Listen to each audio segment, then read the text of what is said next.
नाज़रीन अस्सलाम वालेकुम। मैं हूं प्रोफेसर मोहम्मद नवाज चीमा और आज हम डिस्कस करेंगे कि जब पाकिस्तान और इंडिया इन दोनों को जो थे वो कहाँ जाने या कुछ ऐसे इलाके थे कि जिनको जो था वो रेफरेंडम होना था। उसमें दो ऐसे इलाके थे, एक सूबा जो था NWFP का था, उसमें रेफरेंडम होना था, और एक ज़िला था, वो सूबा नहीं था, ये असम का एक हिस्सा था कि जिसके बारे में ये रेफरेंडम होना था कि क्या वो मशरक़ी पाकिस्तान में शामिल होना चाहते हैं या मगरबी पाकिस्तान के साथ जाना चाहते हैं। तो इसको आज हम डिस्कस करेंगे कि क्या हालात थे 1947 में।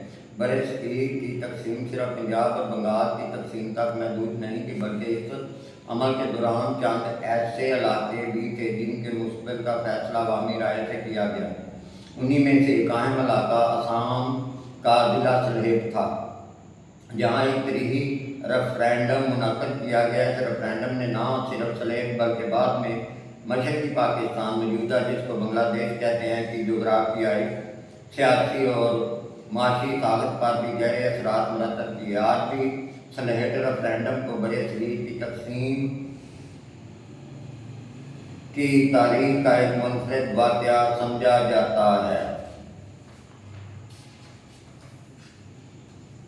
तक़सीम हिंद का मंसूबा और सलेट 3 जून 1947 को बरतानवी हुकूमत ने जो मंसूबा पेश किया, जिसे आमतौर पर 3 जून प्लान कहा जाता है, इस मंसूबे के तहत बड़े सगीर को 2 आज़ाद रियासतों पाकिस्तान और भारत में तकसीम करने का फैसला किया गया।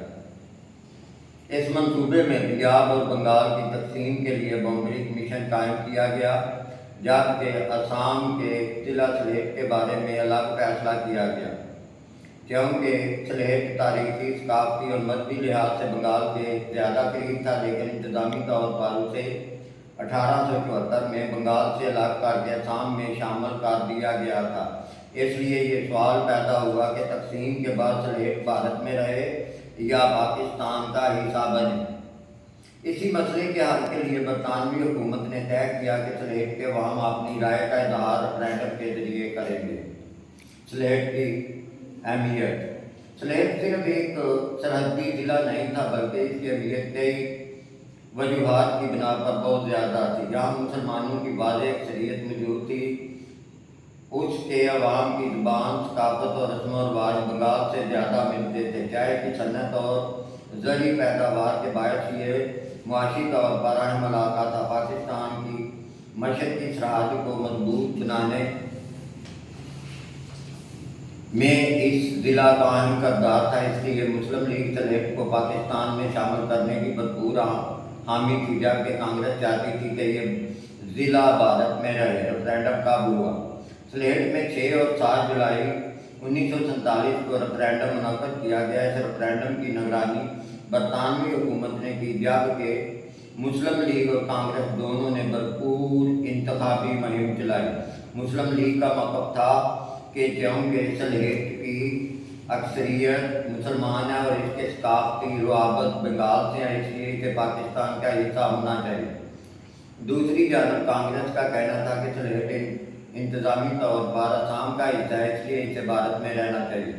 वोटिंग का तरीका। रेफरेंडम में वोटरों से सिर्फ एक बुनियादी सवाल पूछा गया, क्या सलेट मशरक़ी बंगाल यानी मशरक़ी पाकिस्तान में शामिल होना चाहता है या असम भारत के साथ रहना चाहता है। वोटिंग बराह रास्त अवाम ने की और बरतानवी हकाम ने इसके नतायज मुरतब किए। रेफरेंडम के नतायज मुस्लिम लीग के हक़ में आए। तकरीबन पाकिस्तान के हक़ में 2,39,000 से ज़ायद वोट पड़े, जबकि भारत के हक़ में 1,84,000 से ज़ायद वोट पड़े। यूँ तकरीबन 56% मीन के 56% जो थे वोटरों ने पाकिस्तान के हक़ में फैसला दिया, जबकि तकरीबन 43% ने भारत में रहने को तरजीह दी। ये नतीजा इस बात का वाज़ेह इज़हार था कि सलेट की अक्सरियत खुद को मुस्तक़बिल के पाकिस्तान का हिस्सा देखना चाहती थी। क्या पूरा सलेट पाकिस्तान में शामिल हुआ? یہ ایک عام غلط فہمی ہے کہ پورا سلیٹ پاکستان کا حصہ بن گیا تھا۔ حقیقت یہ ہے کہ ریفرینڈم کے بعد بھی سرحدوں کا حتمی تعین ریڈ کلف باؤنڈری کمیشن نے کیا۔ کمیشن نے انتظامی، جغرافیائی اور مواصلاتی عوامل کو مد نظر رکھتے ہوئے سلیٹ کے بعض علاقے بھارت کے حوالے کر دیے۔ سب سے اہم علاقہ کریم گنج تھا جو بھارت کے آسام میں شامل کر دیا گیا۔ اس کے برعکس سلیٹ کا بڑا حصہ مشرقی بنگال یعنی پاکستان میں شامل ہو گیا۔ پاکستان پر اس کے اثرات۔ سلیٹ کی پاکستان میں شمولیت کے کئی اہم نتائج سامنے آئے۔ پہلا، مشرقی پاکستان کی آبادی میں نمایاں اضافہ ہوا۔ دوسرا، پاکستان کو ایک اہم زرعی اور چائے پیدا کرنے والا علاقہ ملا۔ تیسرا، مشرقی پاکستان کی سرحد نسبتاً مضبوط ہوئی۔ چوتھا، سلیٹ بعد میں بنگلہ دیش کی معیشت کا بھی ایک اہم مرکز بن گیا۔ بھارت پر اثرات۔ اگرچہ بھارت نے سلیٹ کا بڑا حصہ کھو دیا لیکن کریم گنج ضلع اس کے پاس رہا جس سے آسام کا زمینی رابطہ برقرار رکھنے میں مدد ملی۔ کریم گنج آج بھی بھارتی ریاست آسام کا حصہ ہے اور وہاں بنگالی بولنے والی بڑی تعداد آباد ہے۔ ریفرینڈم کے بعد ہجرت۔ سلیٹ ریفرینڈم کے بعد دونوں طرف بڑی تعداد میں لوگوں نے ہجرت کی۔ کئی ہندو خاندان بھارت میں منتقل ہوئے جبکہ بعض مسلمان پاکستان آ گئے۔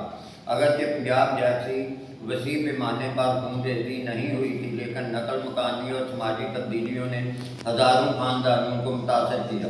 کیا ریفرینڈم مکمل طور پر متنازع تھا؟ کچھ مورخین کا خیال ہے کہ انتخابی مہم کے دوران دونوں جانب سے شدید سیاسی دباؤ موجود تھا جبکہ بعض علاقوں کی حد بندی پر بھی اختلافات سامنے آئے۔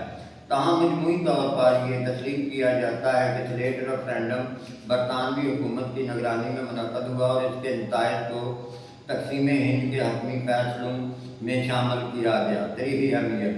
سلیٹ ریفرینڈم اس لحاظ سے منفرد تھا کہ بھارت کی تقسیم کے دوران بہت کم علاقوں کو اپنی قسمت کا فیصلہ براہ راست ووٹ کے ذریعے کرنے کا موقع ملا۔